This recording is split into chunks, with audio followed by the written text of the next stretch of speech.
What if everything you thought you knew about Betty White was only a small part of her real story? Most people saw her as America's sweetheart, a beloved, funny woman who made us laugh for over 80 years. But behind that bright smile was a strong woman who quietly changed the way things worked in Hollywood. In the 1950s, she stood up against racism and pushed back against sexism long before it was common to do so. She also went through personal heartbreaks but always stayed graceful. While the world laughed with her as Rose Nyland, Betty was fighting real battles in the background. Battles she never bragged about, but that helped change the industry forever. Now, 2 years after her passing, her family is finally sharing a powerful secret she kept hidden, and we're about to dive into her story in a way you've never seen before. Betty White was born in Oak Park, Illinois in 1922. Her full name was Betty Marion White. Betty wasn't short for anything. She was an only child and had a mix of Greek, Danish, English, and Welsh heritage. When she was just a year old, her family moved to California, first to Alhambra and then to Los Angeles. Life wasn't easy. The Great Depression had hit, and her father worked hard building and trading handmade crystal radios for whatever the family needed, sometimes even for dogs. Betty went to school in Beverly Hills and, as a child, dreamed of becoming a forest ranger. But back then, women weren't allowed in that field, so she had to find a new dream. That dream turned out to be acting. She discovered her love for performing after writing and starring in her high school graduation play. Inspired by singers like Jeanette MacDonald and Nelson Eddy, she set her sights on becoming an actress. In 1939, right after high school, Betty performed live on an experimental television broadcast, long before TV was common. It was her first step into a brand new industry. She began modeling and acting in local theater, but soon World War II started. Betty didn't sit on the sidelines. She joined the American Women's Voluntary Services. She drove supply trucks and entertained troops heading off to war. Even during such a hard time, she brought joy to people around her, and her warm personality started to shine through.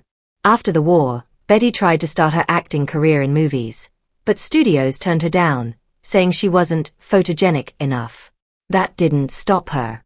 She turned to radio, where looks didn't matter, only voice and talent did.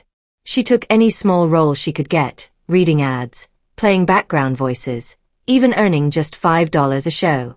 But she kept going.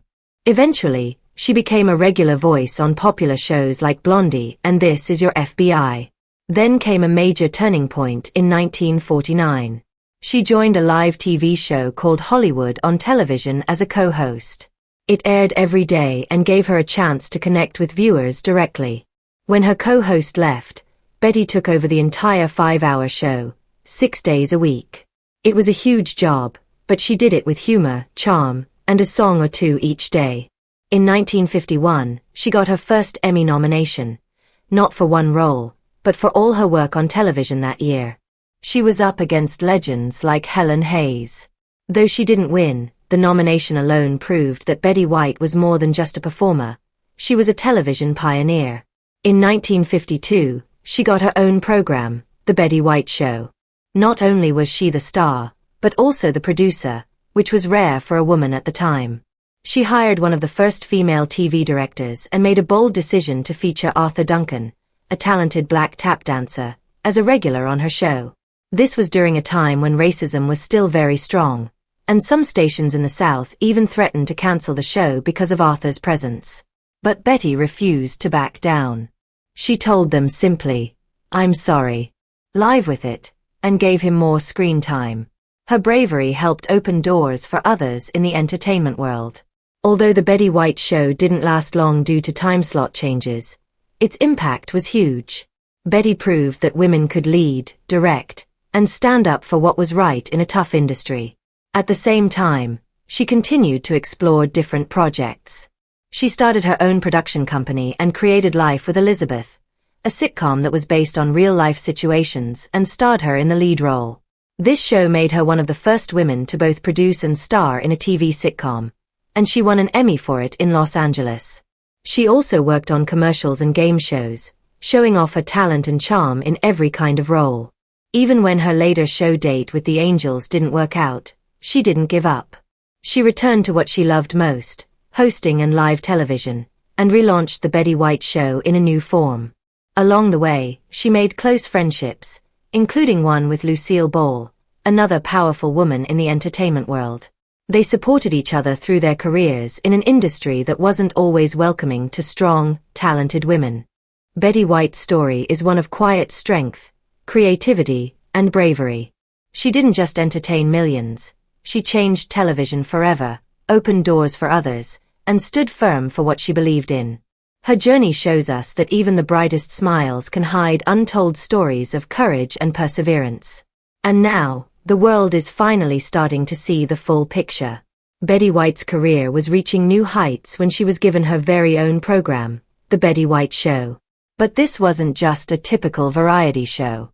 It was Betty's platform to do everything she loved, chatting with celebrity guests, showing off her lovely singing voice, and delivering the kind of quick, clever comedy she was famous for. What made the show truly special wasn't just what she did on camera, but what she did behind the scenes. Betty wasn't just the host, she was also the producer. She had the final say on how things were done, which was rare for a woman in the early days of television. One of the most groundbreaking choices she made was hiring a woman to direct the show. At that time, very few women held leadership roles in TV production, but Betty believed in giving people opportunities based on talent, not gender. She didn't follow the rules of the time, she made her own. But that wasn't her boldest move. Betty made an even braver decision by hiring Arthur Duncan, a young African-American tap dancer, as a regular performer on the show. This was during the 1950s, when racism was still deeply rooted, especially in the southern United States. Featuring a black entertainer so prominently on national television was considered controversial. Some southern TV stations were so outraged they threatened to pull the show from their broadcasts if Betty didn't remove Arthur from the cast. But Betty didn't back down. She believed in fairness and talent, and she stood by her decision. Her response to the threats was simple and firm: "I'm sorry. Live with it." Instead of giving in to pressure, she gave Arthur Duncan even more screen time. It was a bold move that sent a powerful message throughout the television industry. Betty didn't just talk about inclusion, she practiced it, even when it came at a cost. Unfortunately, despite her courage and the groundbreaking nature of the show, The Betty White Show didn't last long. Due to constant changes in its time slot, the ratings suffered, and by the end of 1954, the show was quietly cancelled. But what she had done in that short time had a long-lasting effect. Betty proved that a woman could be a leader, make tough decisions, and stand up for what was right, all while entertaining millions. She had become not just a TV star, but a real-life trailblazer, creating space for more diversity and stronger female voices in the world of entertainment. Back in 1952, the same year she was stepping into the spotlight as a television host, Betty took another big step by starting her own production company with a few creative friends. They called it Bandy Productions. Through this company, they launched Life with Elizabeth, a light-hearted sitcom starring Betty as a quirky married woman who found herself in funny and often unpredictable situations. The show became a hit, and Betty even won a Los Angeles Emmy for her work, an impressive achievement for a 28-year-old woman who not only starred in the show but also helped produce it. What made Life with Elizabeth different was its simplicity and relatability. Instead of chasing trends or using flashy gimmicks, the show focused on real-life moments that made people laugh. Many of the stories came from Betty's own life, which made the character even more charming and believable. At the time, Betty was still living with her parents, balancing her rising fame with a very down-to-earth home life. She didn't let success change who she was. While she was becoming a familiar face in sitcoms, she also made a name for herself in live commercials. One of her most memorable ads was for Dr. Ross dog food. Her natural warmth and humor made her stand out, and people connected with her instantly. Betty also showed off her range by taking on a role in the popular game show The Millionaire, where she played a diner owner who suddenly came into a huge fortune. It was just one more example of her ability to adapt to any role and make it her own. After Life with Elizabeth ended, Betty tried her hand at another sitcom, Date with the Angels. But this one didn't go as well. The network and the sponsor weren't happy with the magical, imaginative parts Betty had added to the show, and they demanded changes. This frustrated her deeply, and she later admitted it was the one time she truly thought about quitting a show altogether. But true to her character, Betty didn't walk away. She honored her commitment, finishing out 13 more weeks, even though she knew the show wasn't right for her. And once it wrapped, she didn't try to force something that didn't fit. Instead, she made the smart choice to return to what she loved and did best, hosting. Through all of this, Betty White proved she was more than just a performer.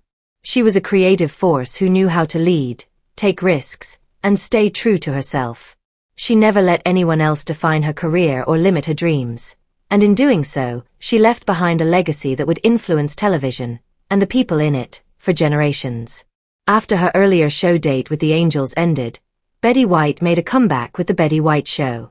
Although Date with the Angels had its struggles, it brought something truly meaningful into her life, a deep, lasting friendship with fellow comedy legend Lucille Ball.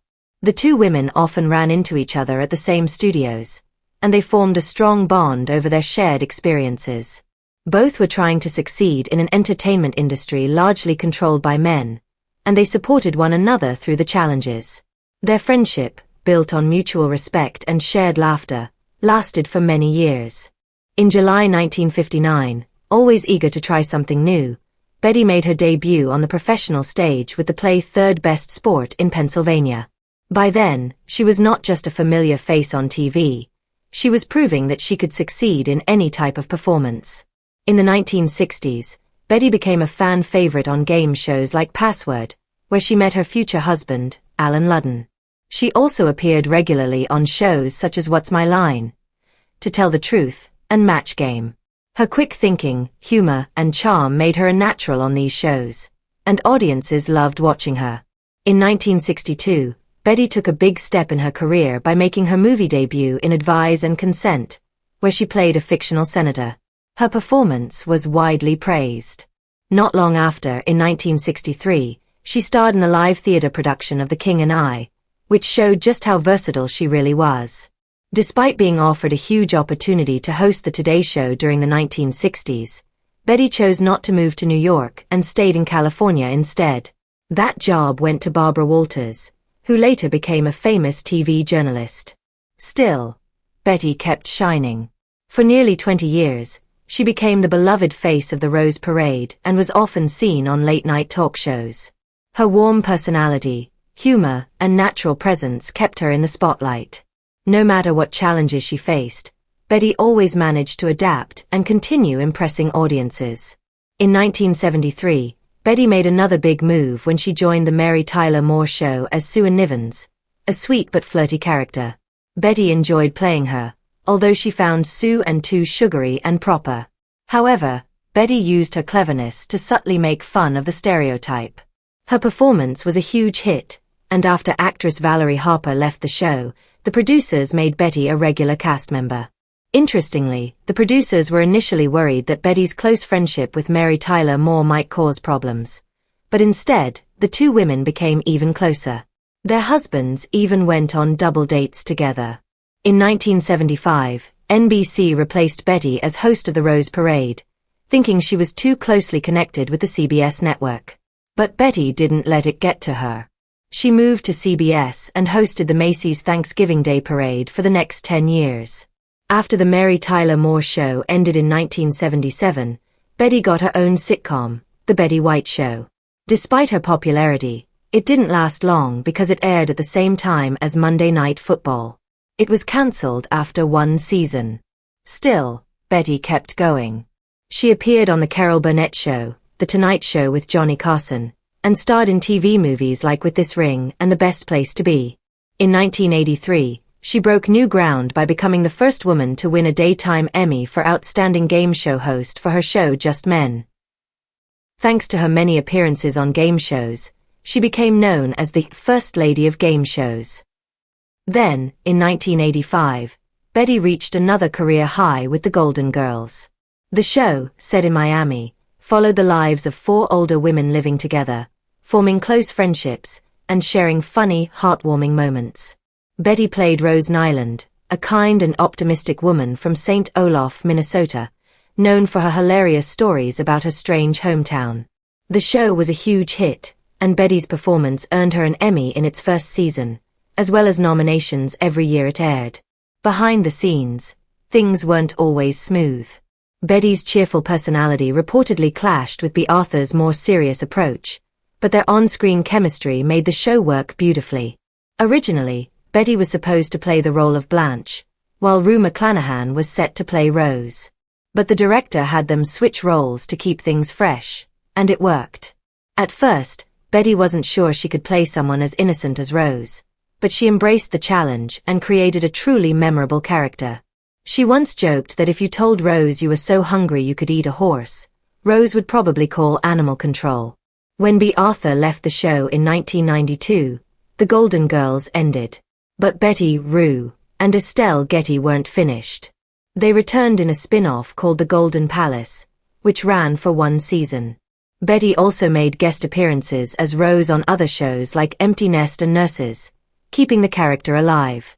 To fans, Betty wasn't just acting, she truly became Rose, and audiences never forgot her. After The Golden Palace, Betty didn't slow down. She guest starred on shows like Suddenly Susan, The Practice, and Yes, Dear,